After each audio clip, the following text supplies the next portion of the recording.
The commanders of the Russian armed forces are killing their soldiers in the war against Ukraine, which is why the army is suffering colossal losses. An occupier from the 503rd Regiment of the Russian armed forces told this in a chat roulette to blogger Edgar Mirotvorets, who pretended to be a Z-patriot. The soldier reported that he was fighting in the Zaporizhzhya direction.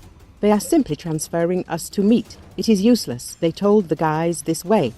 "Here is a landing, a forest belt. We checked everything with drones. It seems they are not there. If you get there, you will take the stronghold from them. If you don't get there, you will dig in nearby." That's how the guys died. Almost 100% losses of the Russian armed forces. Prisoners almost 100%, because 400 people arrived and 400 are gone.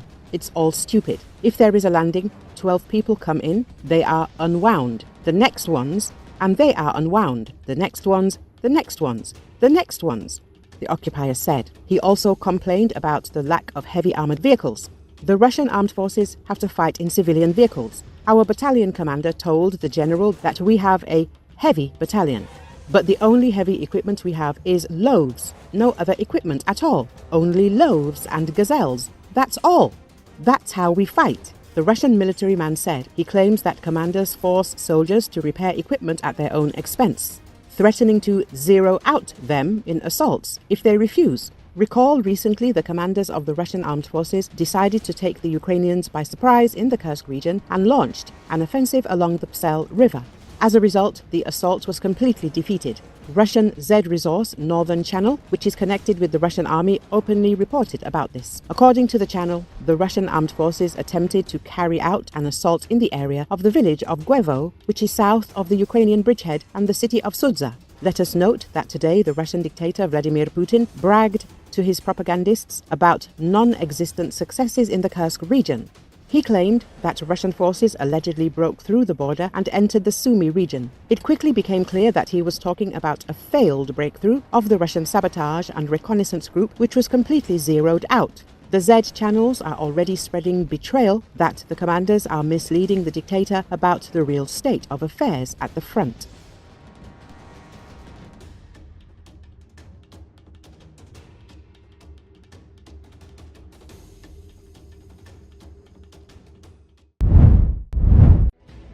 Three oil tankers in different parts of the Mediterranean have exploded over the past month, the causes of which have not yet been determined, Reuters reported, citing sources in the shipping industry and security services. All three tankers, according to data from ship tracking services, had recently visited Russian ports. As Reuters notes, these are the first cases of explosions on board civilian ships in the Mediterranean Sea in several decades. Thus, the agency recalls, on February 15 in the port of Savona in northern Italy, as a result of an explosion, the tanker Sea Jewel, operated by the Greek company Thenamaris, received damage to the hull 1 meter below the waterline. On the same tanker, 20 minutes later, another explosion occurred, which did not cause damage to the vessel. The Savona prosecutor's office is investigating the circumstances of the incident.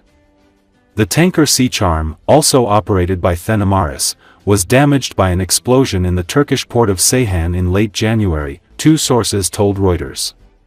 Thenamaris did not immediately respond to the agency's request for comment. The third tanker incident occurred in Libya in February. The Grace Ferrum was so badly damaged that it required a salvage operation, three sources told Reuters. The Grace Ferrum is operated by Cypriot company Simar and flies the Liberian flag. Simar was also unavailable for comment. Shipping industry officials told Reuters they were growing concerned about the series of explosions. The agency recalls that at the end of December, an explosion occurred in the engine room of the Russian dry cargo ship Ursa Major. The dry cargo ship, which had been delivering cargo for the Russian military in Syria for several years, sank, and the fate of 3 crew members is unknown. The owner of the Ursa Major, the Oberon Logistics group of companies, which is part of the Russian Ministry of Defense, announced that a targeted terrorist attack had been carried out on the dry cargo ship. Ukrainska Pravda claimed that the tanker Sudzha is part of Russia's shadow fleet, which transports Russian oil to Europe despite sanctions. The publication also wrote that this tanker recently visited the Turkish port of Ceyhan. The Shadow Fleet, according to investigators, is used by Russia to transport oil and petroleum products in order to avoid European and American sanctions. It includes several hundred vessels that are not formally connected to Russia.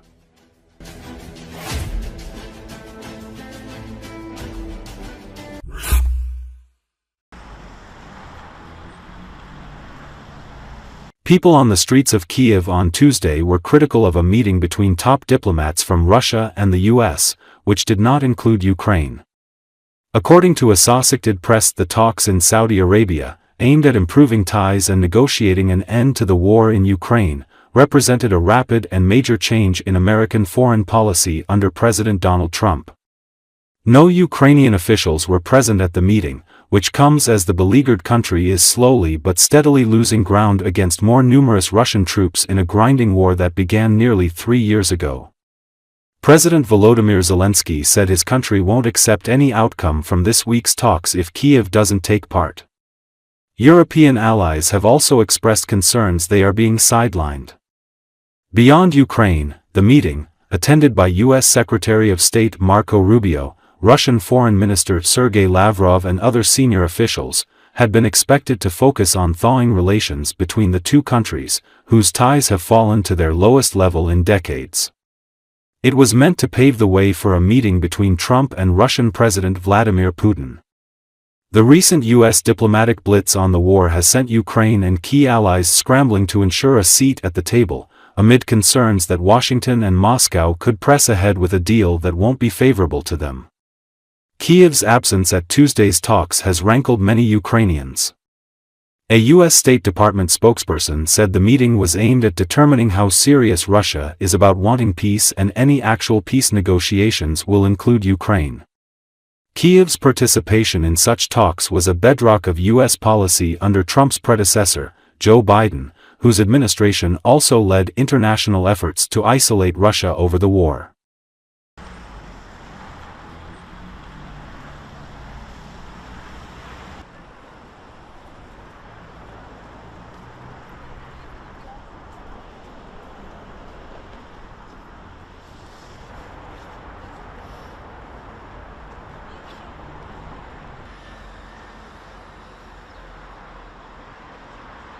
Неприйнятно, це неприйнятно для України. Я згодна з нашим президентом, підтримую його наполегливість в тому і напор в тому, щоб, звичайно, Україна була присутня, не те, що присутня, а диктувала свої умови, тому що країна-агресор не може прийти і диктувати свої умови, і тим паче посередники, я дуже вірю в те, що Трамп на нашому боці і він дійсно хоче закінчити війну, але війна повинна закінчитися нашою перемогою, тому що багато людей постраждало, багато людей загинуло, на жаль, і це повинен бути справедливий мир, а без участі України, без нашого голосу і без наших важелів це неможливо.